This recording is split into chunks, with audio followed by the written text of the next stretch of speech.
All right, we are starting section 3.5, the derivatives of trigonometric functions. And let's start here. If f of x is sine x, I want you to find f prime of x. We don't have a rule for this, so we'll need to go back to our limit definition of a derivative, which says f prime of x is the limit as h approaches 0 of f of x plus h minus f of x all over h. And using our function sine x, we have the limit as h approaches 0 of the sine of x plus h minus sine x all over h. And remembering pre-calculus and trigonometry, we expand out this sign of a sum. That's sine x cosine h plus cosine x sine h, and then minus this sine x all over h. There's nothing common for all three of these, but from the first and the last, we can factor out a sine x. And that leaves us with sine x times cosine h minus 1 plus the middle term here, cosine x sine h all over h. In order to evaluate this limit, we're going to have to separate over this addition sign. So we will have the limit as h approaches 0 of sine x times cosine h minus 1 all over h plus the limit as h approaches 0 of cosine x sine h all over h. Make sure you see if I take the limits out of here, when you add those two fractions together, you will get back exactly what we had in the previous line. Now we'll separate these limits over the multiplication in here, and I'm sorry I'm running into this.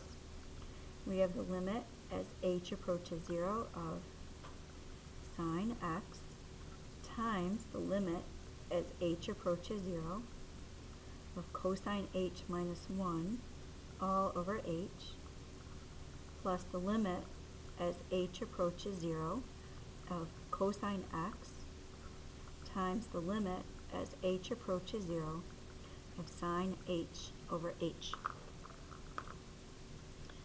4 limits here. And let's start in the back. This one here you should recognize. We were used to seeing that more of the limit as x approaches 0 of sine x over x. That limit is a memorized one. That's 1.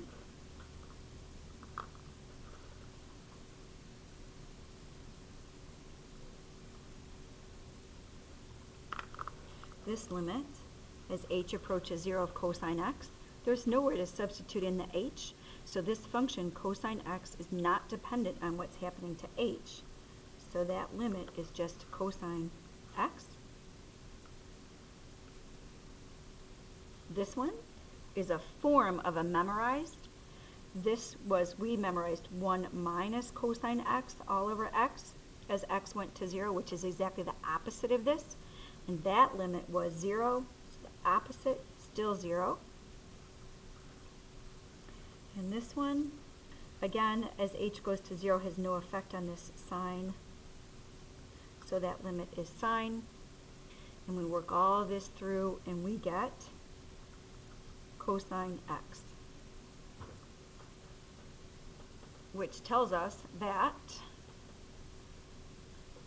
the derivative of sine x is equal to cosine x.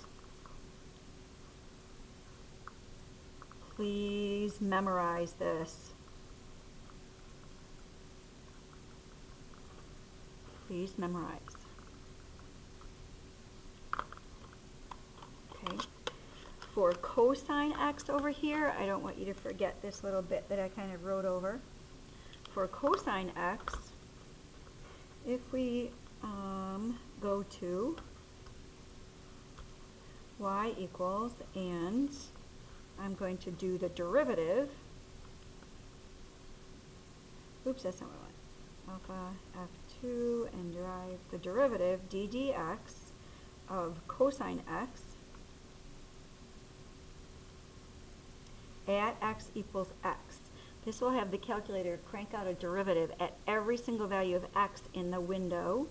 And if we set our window negative 2 pi to 2 pi, and y is negative 4 to 4,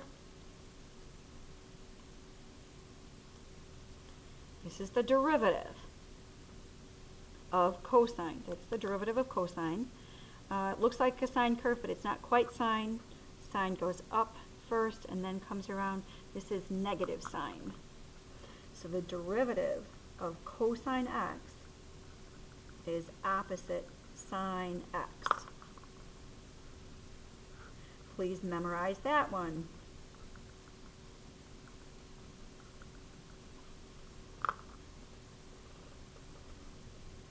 Oops, my thing goes off your screen here. Sorry about that. All right, for the remaining ones, the remaining trig derivatives, tangent, cotangent, secant, and cosecant, I'll go through and generate tangent for you. And this part right in here is saying if f of x is tangent x, find f prime. Well, if we think of tangent as sine over cosine, then we can do a quotient rule. So f prime of x would be the bottom piece, cosine, times the derivative of the top, the derivative of sine is cosine x, minus the top, sine x, times the derivative of the bottom, negative sine x, all over the bottom squared. That leaves us with cosine squared x plus sine squared x, all over cosine squared x. And cosine squared plus sine squared is 1. So we have 1 over cosine squared, which is secant squared. All right, so in a nutshell, the derivative of tangent x is secant squared x.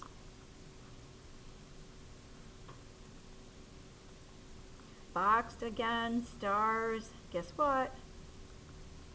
Memorize. Oops, can't see it, sorry. There it is.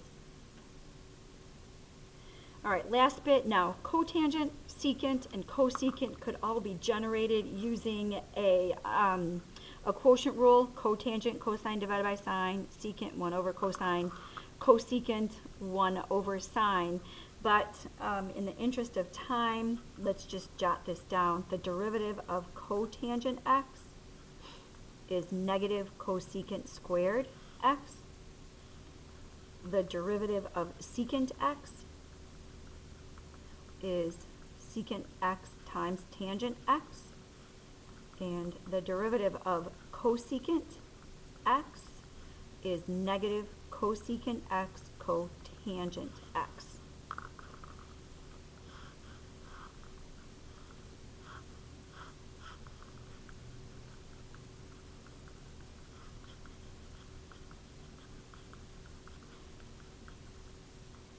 Please memorize